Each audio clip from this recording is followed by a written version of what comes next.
दोस्तों जय माता दी। सर्वतोभद्र सीरीज में आज हम बात करने वाले हैं आर्द्रा नक्षत्र की और इसके चारों चरण में वृषभ राशि होती है। पहले चरण का अक्षर है कु, दूसरे का धा, तीसरे का डा और चौथे का छा और तीन सभी अक्षरों का स्वर आ बनता है, परंतु का और छा फर्स्ट और फोर्थ यहाँ पे का ये आ रहा है, डा और छा सेकंड और थर्ड चरण आ रहे हैं। तो चरणों की बात भी यहाँ पे ध्यान से देखिए। ये सर्वतोभद्र चक्र है, इसे त्रिलोक दीपक कहा जाता है। भद्र मार्तंड में इसके बारे में पूरा डिटेल है और बड़े बड़े व्यापारी, बिजनेसमैन, विशेषकर विदेशी बड़े बड़े व्यापारी इसको ज़्यादा उपयोग में लेके आते हैं। हमारे यहाँ इसका फल कथन बहुत कम देखा गया है, परंतु अब सब देखेंगे और समझेंगे। तो फिर हम यहाँ पे जो बात करने वाले हैं, सबसे पहले शनि महाराज की बात करेंगे, क्योंकि शनि महाराज सबसे ज़्यादा समय तक एक नक्षत्र में रुकते हैं। यहाँ पे ग्रह, नक्षत्र और राशि की भी बात यहाँ पे हुई है। ये मिथुन राशि है, सबकी बात यहाँ पे होती है। तो चलिए, शनि महाराज जो यहाँ उत्तरा भाद्रपद नक्षत्र में बैठे हैं और शनि महाराज कर रहे हैं आर्द्रा नक्षत्र का वेद, यानी कि आपके नक्षत्र का वेद। और जब नक्षत्र का वेद होता है तो जातक भ्रमित होता है, भ्रम अवस्था में रहता है। परंतु एक अच्छी बात यह है कि 13 जुलाई, ये जो चक्र बनाया मैंने 10 जुलाई का बनाया है, 13 जुलाई को शनि महाराज बकरी हो जाएंगे और ये जो वेद है ऊपर की जगह इनका वेद नीचे हो जाएगा। अब आपको प्रभावित नहीं करेंगे। 13 जुलाई से 28 नवंबर तक ये आपको रत्ती भर भी प्रभावित नहीं कर रहे हैं, परंतु 13 जुलाई से पहले 3 दिन की बात है, मैंने 10 तारीख का ये बनाया है और 28 नवंबर के बाद पूरा दिसंबर है। तो यदि आप इतने समय में बटुक भैरव मंत्र का जप करें, जो कि बहुत दिव्य मंत्र है और बहुत प्रभावी है, जो मैं नीचे डिस्क्रिप्शन में देने वाला हूं, तो आपको बहुत शुभता प्राप्त होगी। शनि महाराज भी ठीक होते हैं और इससे राहु महाराज भी ठीक होते हैं। मंत्र है ओम ह्रीम बटुकाय आप दुधारणाय कुरु कुरु बटकाय ह्रीम ओम स्वाहा। तो मैं डिस्क्रिप्शन में दे रहा हूँ, इसका 11 बार तो रोज जप करना शुरू कर दीजिए। तो शनि महाराज तो थोड़े से समय के लिए आपको भ्रमित कर रहे हैं, परंतु अब शनि महाराज के बाद जो दूसरी बात हमारी आ रही है वो है हमारे राहु महाराज की। राहु 3 दिशाओं में वेद करते हैं। जिन्हें बुनियादी जानकारी नहीं है वो इसी सीरीज का पहला वीडियो देख लीजिए, मैंने बहुत संक्षिप्त में सर्वतोभद्र समझाया है, आपको समझ में आएगा। जब समझ में आएगा तो ये देखोगे तो आपको टाइम वेस्ट नहीं लगेगा, टाइम BEST लगेगा, अच्छा लगेगा। तो वो जरूर देख लें, फिर इसे देखें। चलो, पूर्वा भाद्रपद की बात कर रहे हैं, तो ये जो राहु महाराज हैं उनका एक वेद इधर है जो कि किसको प्रभावित कर रहे हैं, फर्स्ट और फोर्थ चरण को प्रभावित कर रहे हैं। उनका अक्षर यहाँ पे काट रहे हैं। राहु महाराज जब अक्षर काटते हैं तो हानि दिलवाते हैं। तो हानि से बचने के लिए हम बटुक भैरव मंत्र की बात तो कर रहे हैं। पीपल के पेड़ के नीचे सरसों का दीपक शनिवार को शाम की टाइम लगाइए, बड़ा अच्छा होगा। और माँ सरस्वती की आप आराधना कीजिए तो सब शुभ हो जाएगा, हानि बिल्कुल नहीं होगी। इनकी जो दूसरा वेद है वो उत्तराषाढ़ा पे, जो आपको बिल्कुल प्रभावित नहीं कर रहा है। तीसरा वेद चित्रा नक्षत्र को कर रहा है, बीच के वेद होते नहीं है। जब सम्मुख वेद होता है तो बीच के वेद नहीं होते हैं। ये छोटी छोटी बातें ध्यान दीजिए, क्योंकि इससे व्यापार के बड़े बड़े निर्णय भी लिए जा सकते हैं, लिए जाते हैं। तो राहु महाराज आपको केवल फर्स्ट और फोर्थ चरण को थोड़ा प्रभावित कर रहे हैं, तो उनके लिए मैंने उपाय बता दिए हैं। और अब हम बात करें केतु महाराज की। तो केतु महाराज के लिए जो हमें बात करनी है वो भी 3 तरफ वेद करते हैं, तो केतु महाराज थोड़ा सा प्रभावित कर रहे हैं। और केतु महाराज भी क्या कर रहे हैं, सेकंड और थर्ड यानी दूसरे और तीसरे चरण को थोड़ा प्रभावित कर रहे हैं।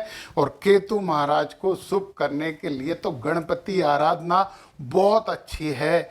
कुत्ते को कुछ खिलाइए तो आपके लिए शुभता होगी। घर पे एक झंडा लगा लीजिए तो भी आपको शुभता मिलेगी। गणपति जी की आराधना अकेली भी करेंगे तो सब कुछ अच्छा होगा। इनकी सम्मुख वेद ये है, परंतु ये वेदित नहीं होते, रेवती नक्षत्र हो रहे हैं, जिससे हमें जरा भी प्रभाव नहीं पड़ रहा है।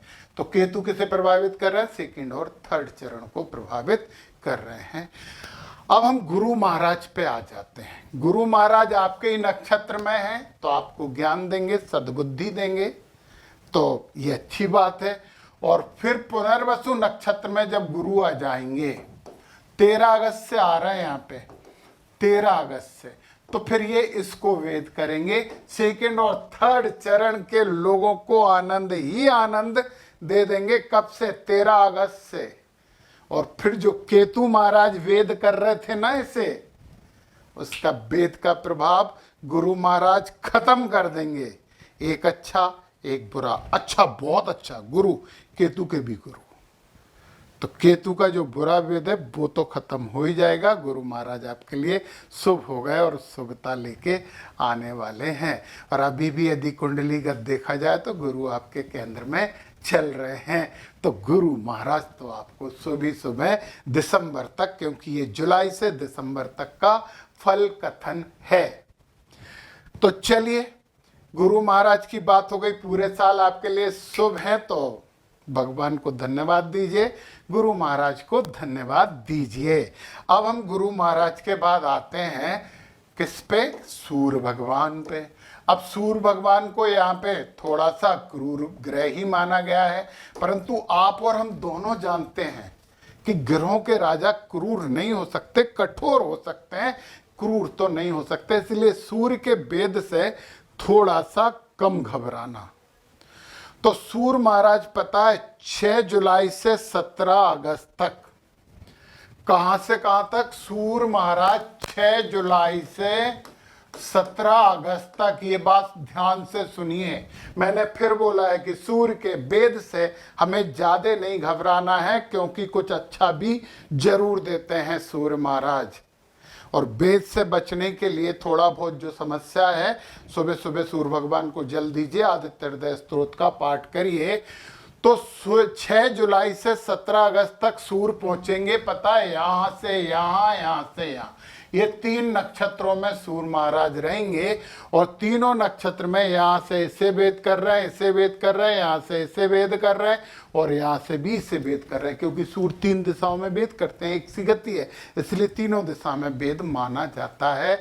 तो आपको वेदित कर रहे हैं। आप आदित्य हृदय स्तोत्र का पाठ करिए और सूर्य भगवान को जल चढ़ाइए। और एक बात और मैंने बताई ना, यदि आप राम भगवान की पूजा और आराधना करते हो तो सूर्य भगवान तो वैसे ही आप पे बहुत प्रसन्न हो जाते हैं। रावण के युद्ध में सूर्य भगवान ने अपना रथ भेज दिया था रामचंद्र जी के लिए।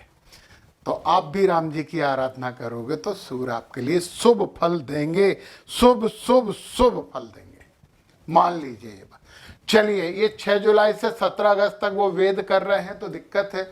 दूसरी आपको पता, 13 सितंबर से 18 नवंबर, और 13 सितंबर से 18 नवंबर तक ये उत्तरा फाल्गुन यहाँ से शुरू होंगे। सूर्य भगवान की बात कर रहे हैं। उत्तरा फाल्गुनी से ये चलेंगे विशाखा नक्षत्र तक। तो कहाँ है विशाखा? ये। और यहाँ कितनी डेट में रहने वाले हैं? यहाँ पे रहने वाले हैं 13 सितंबर से, 13 सितंबर से। और कितनी डेट है? 18 नवंबर, एक महीने से थोड़ा सा ज़्यादा, 18 नवंबर। मैं फिर से बोल रहा हूँ कि मैंने अनुभव किया है, मैंने ये देखा है कि सूर्य भगवान का वेद उतनी समस्या नहीं देता। सूर्य भगवान का वेद कहाँ प्रॉब्लम करता है? आपको प्रशासनिक लोगों से समस्या हो सकती है, आपको अपने ऑफिसर क्लास से समस्या होती है, उच्च पदों पर जो लोग रहते हैं वो आपके विरोध में हो सकते हैं। और इन्हें पक्ष में करने के लिए सूर्य भगवान को जल और आदित्य हृदय स्तोत्र का पाठ आप कर रहे हैं। बीच का टाइम जो 17 अगस्त से 12 सितंबर तक है, सूर्य अच्छे हैं आपके लिए। फिर प्रॉब्लम कहाँ आ गई, 13 सितंबर से 18 नवंबर, 18 नवंबर के बाद फिर लगभग 1.5 महीने सूर्य बहुत अच्छे हैं आपके लिए, इसलिए आप खुश हो सकते हो। चलिए अब हमने सूर्य की बात कर ली ना, अब हम 2 अच्छे ग्रहों की बात करते हैं जिन्हें सर्वतोभद्र चक्र में बहुत शुभ माना गया है। और वो जो 2 ग्रह हैं, वो 2 ग्रह हैं शुक्र और बुध। परंतु एक बात तो सुन लो यार, बुध यदि किसी क्रूर ग्रह के साथ आ जाते हैं ना तो वो क्रूर हो जाते हैं। चंद्रमा को शुभ ग्रह माना गया है, परंतु ये जो है ना, ये कृष्ण पक्ष की 11 तिथि से शुक्ल पक्ष की 5वीं तिथि तक अच्छा व्यवहार नहीं करते हैं, तो वो थोड़ी सावधानी बरतना चाहिए आपको, ठीक है।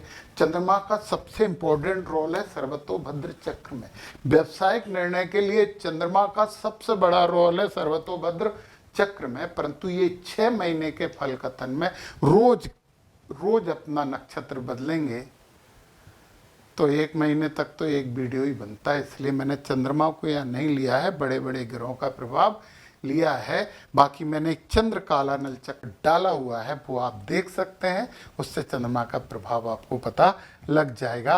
अब हम शुक्र महाराज की बात कर लेते हैं।